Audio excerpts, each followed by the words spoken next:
Hi everyone, welcome back to my channel. Today's video is all about my labor and delivery for this little guy. Yes, he's here. He arrived on March 18th, 2018 at 11:58 or 11:52 p.m. So in the middle of the night pretty much. I'm going to go into detail from start to finish with how my labor went. So let's start with the day of.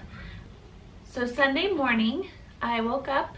I was feeling not really myself. I was kind of in pain, but not really. It was more of Braxton Hicks. As soon as I got up, I just started having them, which was not normal.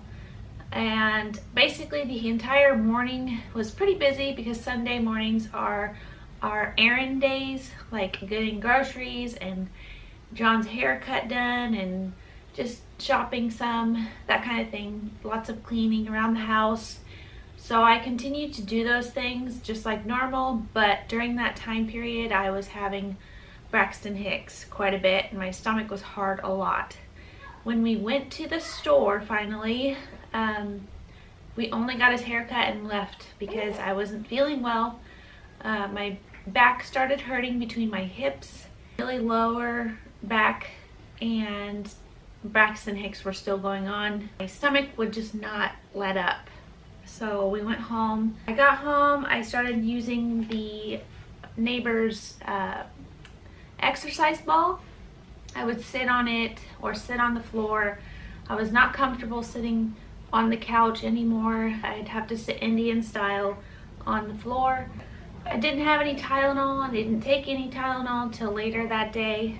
I'll explain that here soon.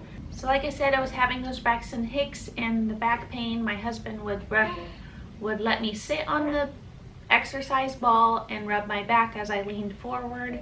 That helped. Eventually, after he got done making his food, he went out and got me some Tylenol, and I was in the room, our bedroom, laying down, trying to find some relief for my back, and he took my daughter with him to the store. I started noticing my stomach less tense when I laid down, but then I started feeling a searing pain, kind of. It wasn't intense or anything, but it was noticeable that it would come and go from my belly button down to my pelvis in the front of my stomach. So I started tracking them, not thinking too much of it. I just wanted to take precautions to make sure they weren't contractions if they were or weren't. I'll insert a couple screenshots of contractions that I took. The contractions were really irregular at first. They were not 5 to 3 minutes apart. They were more of a 10 to 15 minutes apart each. John came home, gave me some Tylenol. I got up to do a couple things around the house. It was in the evening time, so it was about dinner time. And as I was getting up, the contractions started to get a little bit stronger. I kept tracking them and more frequent. So I decided to go ahead and get into the bathtub and just soak for a little while. I was in the bathtub for about 40 minutes, making sure I was keeping track of the contractions. I was kind of taking it lightly. I kept telling myself that it could be worse, it could be worse. I don't want to go in too early. It could be worse. I kept telling myself that. So after 40 minutes and noticing that contractions were about 8 to 4 minutes apart each, I told John that I was going to get out of the tub and get dressed and that we were probably going to be leaving. This time frame was between 5:30 and 6:12, around there. That's when I was in the tub, and when I got out, we hurried up, got things taken care of. I was pretty much ready to go to the hospital, just needed to grab last few things. We got in the car, we went to the hospital. I kept track of the contractions. They were 5 to 3 minutes apart each, more intense. Once we got to the hospital, my daughter, John, and I went into triage pretty rapidly. It wasn't busy that night, and the drive there wasn't busy either, so we got there easily. So that was great. I was very happy about that. And triage wasn't busy. They got me in, checked me real quick, told me that I could stay at the hospital and go walk around the halls because I was only 4 centimeters dilated at the time. So I decided to do that. John sent Ava to the sitters. John and I walking around the hospital. John was kind of hard on me to get me going because I was in pain. He made me laugh. He made me mad. He did what he had to do to get me to keep going. We decided to walk around for an hour. And by the end of the hour, I would be cringing. A contraction would start and I would have to stop dead in my tracks and pretty much feel like I wanted to collapse. Looking back, that will be forever remembered because it was so painful. But I kept telling myself, I can do this, it could be worse. Once we got back into triage, they checked me right away because they could see that I was in pain. They told me I was 7.5 to 8 centimeters dilated. They didn't dilly-dally. They got me into the room. They asked me if I wanted to walk or be pushed in, and I said walk. So I went ahead and walked in there. My pain at this time period was really intense. John could definitely tell, and the nurses as well. The anesthesiologist was in there right away. He didn't dilly-dally either. The nurse that I had her name was Lisa. She was very timid, very quiet, but very attentive, very kind. I really liked her. But then there was an assistant nurse.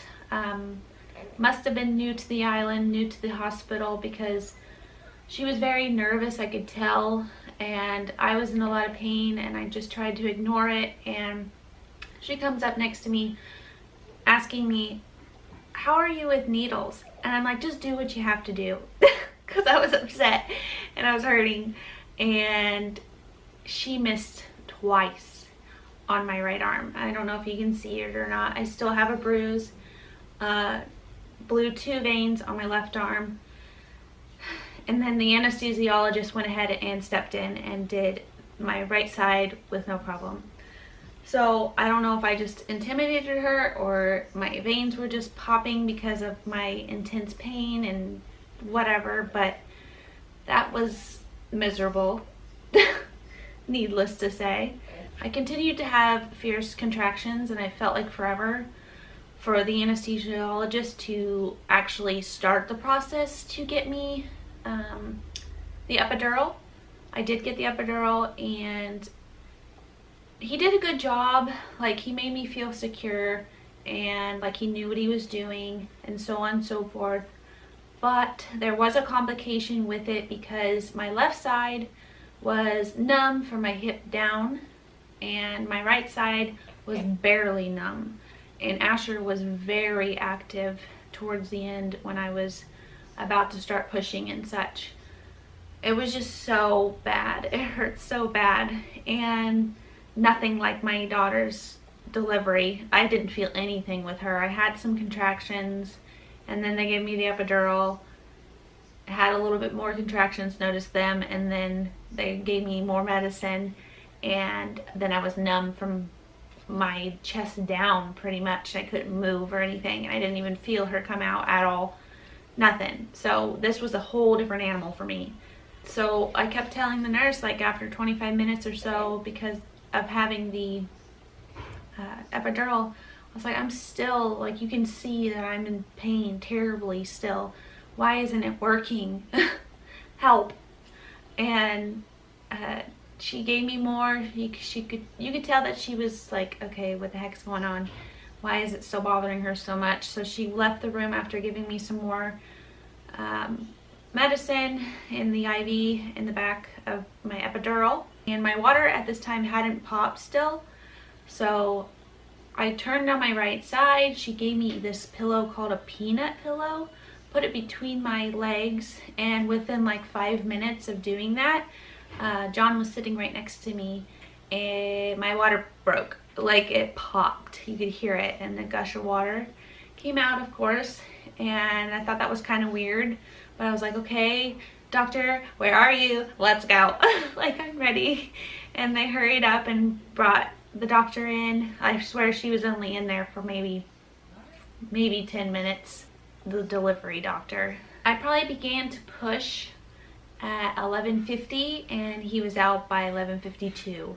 Maybe a little earlier, but I did only push maybe up to 8 times, if that, to get him out. And I could feel my abs contracting. I did not feel that with my first, but I could feel my abs contracting, but I did not feel any pain for him coming out. Like I couldn't feel him coming out. So at least I think that's how it went. But yeah, that's how he came out just fine. And I cried so much because I was so happy. I could tell that he was a little smaller than Ava. He was 8 pounds exactly. And yeah, super happy. I'll insert a bunch of pictures and such of him here. He is a week old today. He was on my chest right away for an hour straight.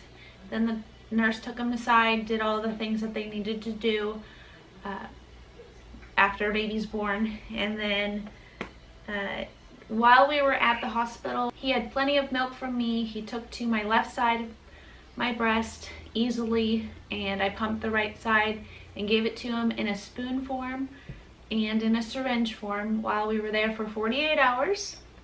In those 48 hours, he had pooped probably 8 times. John was very busy. He took over with the diapers at that time period, just so I could rest, and I was very thankful for that. John is a very good father. He is very good at helping me when I need help, so on and so forth, and nourishing to our children. On the 19th, Asher was circumcised. The nurses would not let us go back with him.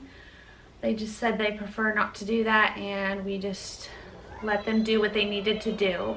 As far as my recovery and how I was doing in the hospital, I did not tear for him coming out. My blood levels were fine. Like, I wasn't going crazy. I wasn't in terrible pain either. Granted, I was taking Motrin and Tylenol every 4 to 6 hours, depending on what dose, every other dose. So I wasn't having any issues there. I did have some blood clots that I was like telling the nurses about, because I did sleep a little bit at one point, and when I woke up and went to the restroom, the clot was like, it was big, like it was real big. So I think it was just sitting in my uterus. I let the doctors know, and they didn't seem concerned because it wasn't happening often. I showered once while I was there. I did not clean my hair. I just used dry shampoo. We were discharged at 11:40 a.m. March 20th. We were there for about 48 hours. John was very antsy to leave. I was getting antsy, but I wasn't like he was. He was just ready to get home. All in all, everything went so smoothly. Lots of pain, but it was all worth it. I'm gonna go ahead and show you Asher. So here he is. He's a little upset because he's probably hungry, and he was just all cuddled up next to me. But this is a 0 to 3 month onesie, and yeah, here he is. He's a week old today. His little belly button hasn't come off yet. We're definitely close though. We've been just wiping it down with Q-tips and cotton balls with warm water. Yeah, he's doing really well. He's a good sleeper for the most part, and definitely a good eater. He takes a bottle and my breast. So yeah, I hope you enjoyed our little pregnancy journey, and if you are pregnant, good luck. Don't worry, just enjoy being pregnant and the last parts of it, because it goes quick. As soon as you're done, you're just like, okay, now I've got my baby, and that's all that matters. We will do some vlogging here soon, and I'll definitely keep you guys updated on how he's doing. I'm not exactly sure how much I'm going to do with updates and such with him, maybe monthly, but you guys let me know down in the comments if you'd like to. And yeah, so I hope you enjoyed. I'll talk to you guys soon. Bye.